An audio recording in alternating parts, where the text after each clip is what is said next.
I was on vacation reading this Walter Isaacson book, the authorized biography on Elon, and I'm reading all about Kimbal and his role in creating these companies.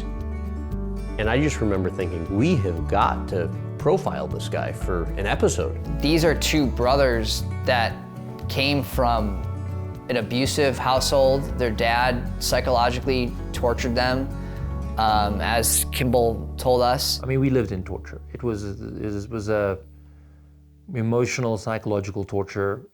Because he would make you stand there for 2 to 3 hours and just literally, scream at you. It was insane. I thought it was important to ask Kimbal about it because it's clearly somebody who shaped who they are and perhaps unintentionally fueled their success.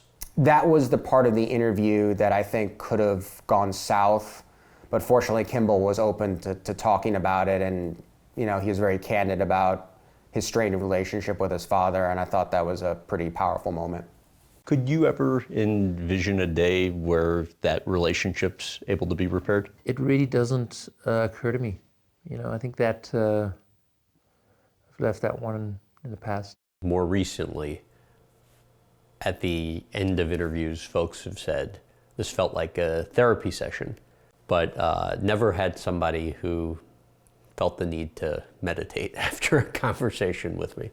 I like to meditate, so after I did have an adrenaline crash, I was like, I'm gonna go look after myself. Went upstairs, just chilled for 10 minutes and came back and ready to go. I think one of the highlights of the day so far has been talking to him and his wife. Sometimes we want interviews with significant others to be separate for various reasons of how we want it to cut together for the final product. But I've kind of realized that there's really, really funny, vulnerable, heartwarming moments that can develop from having these people, play off each other. And we saw that with Kimbal and Christiana,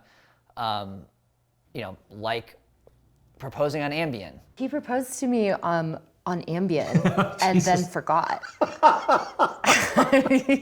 Oh no. That is a dangerous medicine. I don't think that story plays as well if they're separate. Their engagement story is one of the funniest things I've ever heard in my life. I would think in most scenarios would lead to two people never getting married when you don't remember proposing. You would think the other party would not be too happy about that, but they found the humor in it. I've never heard a story like that in my life. I've never heard of someone forgetting they proposed to someone, so that was pretty unique. I mean, first, they very clearly like to have fun, and that's an aspect of their life that, has probably been more shielded from the public, and it was just, a good time getting them talking about that.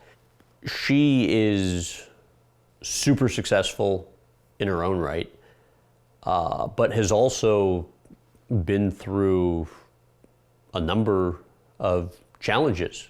I rolled up my sleeves and showed him that I have scars all over my body. I was a self-harmer for many years of my youth, and shared with him that journey of PTSD and surviving that. When I was preparing for Kimbal, that wasn't really something she had spoken a ton about in the past. So the fact that she was willing to talk about that and just kind of put herself in a vulnerable state, I thought was a really powerful thing for her to say. Then I remember when I finished sharing my story with him, he was like, I think I might be a little crazy and I might need your help.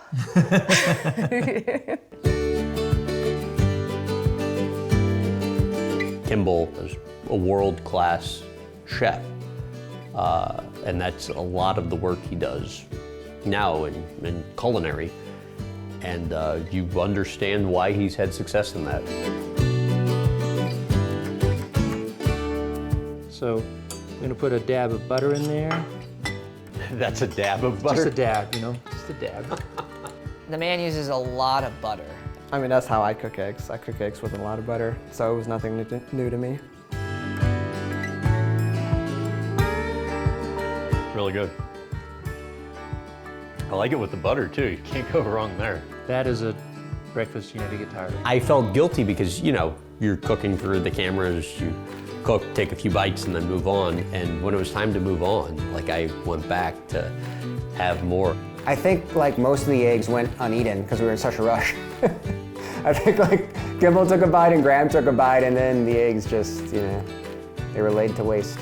An egg wasteland. The funniest moment on this shoot, hands down, is for sure in the car ride. Graham sometimes can get like tunnel vision, I guess might be the right way to phrase it, where he's just like trying to get through to ask like a particular question. And Kimbal's just like, has his hands off the wheel as the car is self-driving.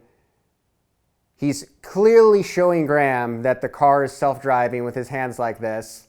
Graham just keeps asking the question, and Kimbal finally is just like, look, I'm answering your question right here. What's your best guess in terms of how far away we are before it's approved? But, oh, there we go. Yeah. I'm on to the next question, clearly not paying as close of attention as I should. And he, you know, has full self-driving capability on his car. Like the car is literally driving us to where we're going. Graham does that a lot. The high five with Killer Mike. The self-driving car with Kimbal Musk. Yeah. He's just so focused on asking the next question. Oh well. Speaking of Graham not getting the hint, that happened again at the restaurant. So at this point, we're really fighting the daylight because the only thing illuminating this interview is natural light, and the sun is setting. So the food is coming out at the kitchen, and Graham just isn't touching it. And we're at Kimbal's restaurant with the head chef. We obviously have to talk about the food that is sitting right in front of them. And Brad, being the smartass he is, walks up to the table and he's like, All right, how about the hard part? Hey Graham, we have 5 minutes of usable daylight Oh, left. okay, gotcha. Make Oh, we sure should you get to the food. Okay, yeah. I thought you would take the hint with all the food coming in. This is a very special recipe, very hard to get ingredients, but they're all in the book. And there's no such thing as a perfect Negroni, but this is about as good as it gets. Cheers. He's got something good going there at the kitchen. Everything I tried was great. I have a bone to pick with Graham Bensinger, and it involves a marrow bone. I remember Brian calling bone marrow bone. That made me uncomfortable. The one night there I was there with Graham though, it kind of felt like I was a parent monitoring like a kid, because Graham was like toying with the bone marrow and saying how gross it looked, as if he was like a 5-year-old kid complaining about eating asparagus or broccoli. Like, Graham, like, grow up, man. Like, try it.